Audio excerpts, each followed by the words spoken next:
आगे आप देख सकते हैं कि इनके भी कौन कौन से भाग हैं। जैसे सौर सैनिक के अंतर्गत गुजराती, राजस्थानी और पश्चिमी हिंदी आती है। मागधी के अंतर्गत असमिया, उड़िया, बंगला और बिहारी। अर्ध मागधी के अंतर्गत पूर्वी हिंदी और महाराष्ट्री के अंतर्गत आता है मराठी। पैसाची के अंतर्गत पंजाबी और लहदा।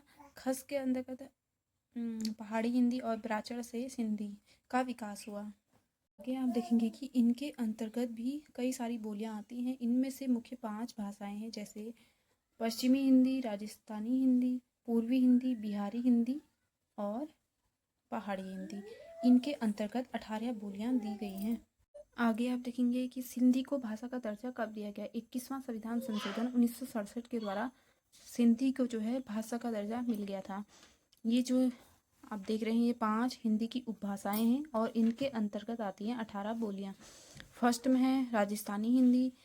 इनके अंतर्गत जो बोलियां हैं वो ये हैं मारवाड़ी, जयपुरी, जयपुरी को ढूंढाड़ी भी कहा जाता है, मेवाती और मालवी। ये सब राजस्थानी हिंदी के अंतर्गत आती हैं, ये बोलियां हैं।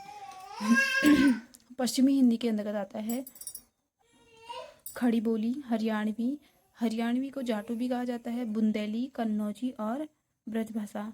ये सब बोलियां आती हैं पश्चिमी हिंदी के अंतर्गत। और बिहारी हिंदी के अंतर्गत आता है भोजपुरी, मगही और मैथिली। अगला है पूर्वी हिंदी चौथा।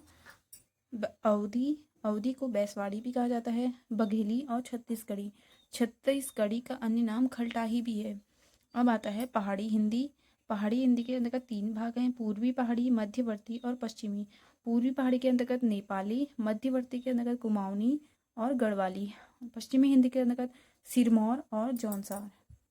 अगला मैं आपको बता दूं कि इनसे जो मुख्य मुख्य जो क्वेश्चन बनते हैं एग्जाम में वो मैं आपको दिखाती हूँ। ये मैंने मेन लिखे हुए हैं, ये आपको दिखाती हूँ। जैसे BDMS यानी इसका शॉर्टकट है। इसका जो विस्तृत रूप है वो है बोडो, डोंगरी, मैथिली और संथाली। जैसे जो है संविधान में जो है 22 भाषाओं को मान्यता प्राप्त है, तो उन्हीं में से ये जो 4 भाषाएं हैं उनको कब भाषा का दर्जा दिया गया ये इसमें बताया गया है, पूछा गया है।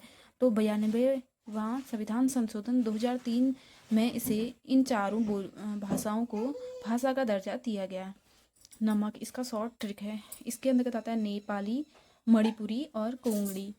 इसे जो है 71वां संविधान संशोधन 1992 में भाषा का दर्जा दिया गया।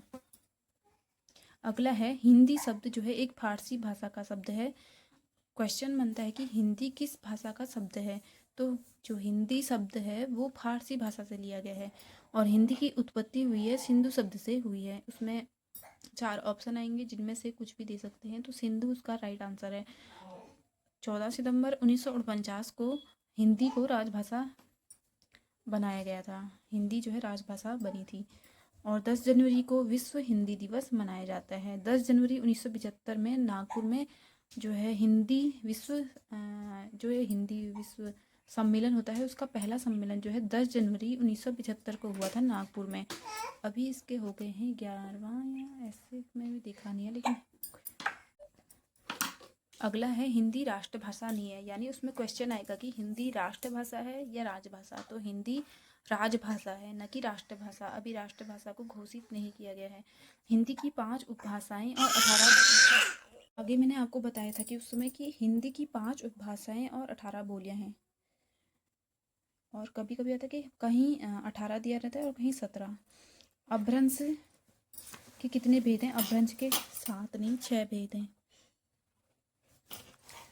तो मैं आपको दिखाती हूँ। इस तरीके से आप समझ सकते हैं कि अपभ्रंश के 6 भेद हैं, जिसके अंदर पश्चिमी हिंदी, राजस्थानी, गुजराती, पूर्वी हिंदी, बिहारी, उड़िया, बंगला, असमिया, पहाड़ी, पंजाबी, सिंधी और मराठी। ये 17 बोलियां आती हैं। अब सोचेंगे कि ये बोली और भाषा में क्या अंतर है। तो मैं आपको बता दूं कि बोली एक सीमित क्षेत्र में बोली जाती है, जबकि जो भाषा है वो एक विस्तृत क्षेत्र में बोली जाती है।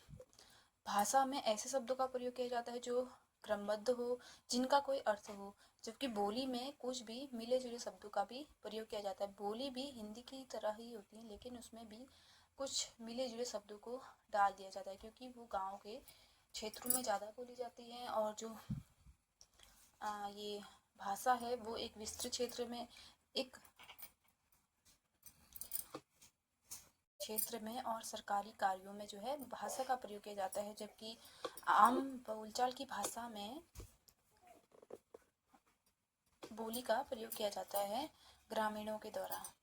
कि संविधान लागू होते समय केवल 14 भाषाएं थी 8वीं अनुसूची में, और जो 15वीं भाषा को जोड़ा गया वो सिंधी है। भाषा से संबंधित क्वेश्चन। अब आते हैं बोली का क्षेत्र, कि बोली किन किन क्षेत्रों में बोली जाती है। यानी जो ब्रज भाषा है वो है बरेली में, आगरा, मथुरा, धौलपुर, बदायूं, अलीगढ़। अलीगढ़ जो है ताला हेतु प्रसिद्ध है। खड़ी बोली बोली जाती है मेरठ, देहरादून, सहारनपुर, रामपुर, बुलंदशहर। हरियाणवी रोहतंग, करनाल, हिसार, पटियाला दिल्ली के आसपास जो है हरियाणवी बोली होती है। भोजपुरी बनारस, वाराणसी, काशी, गोरखपुर, गाजीपुर, देवरिया, आजमगढ़ और चंपारण में बोली जाती है, जबकि मैथिली पूर्णिया, मुंगेर और दरभंगा में बोली जाती है। अगला है छत्तीसगढ़ी, रायपुर, बिलासपुर, उदयपुर, रामगढ़, खैरागढ़, नंदगांव और जसपुर में। मगही पटना, भागलपुर, गया और हजारीबाग। बुंदेली झांसी, ग्वालियर, हमीरपुर, होशंगाबाद, बांधा और बघेली में। जो बघेली है वो दमोह, रीवा और जबलपुर में, और है मिर्ज़ापुर। अगला है संकेत चिन्ह, यानी लिपि क्या होते हैं? संकेत चिन्ह होते हैं। उर्दू जो है फारसी लिपि में लिखी जाती है और यह तुर्की भाषा का शब्द है। क्वेश्चन बनेगा कि उर्दू किस भाषा का शब्द है, तो उर्दू तुर्की भाषा का शब्द है। हिंदी किस भाषा का शब्द है? हिंदी फारसी भाषा का शब्द है। द्रविड़ परिवार की इसमें भाषाएं दी गई हैं, तमिल, तेलुगु, कन्नड़ और मलयालम।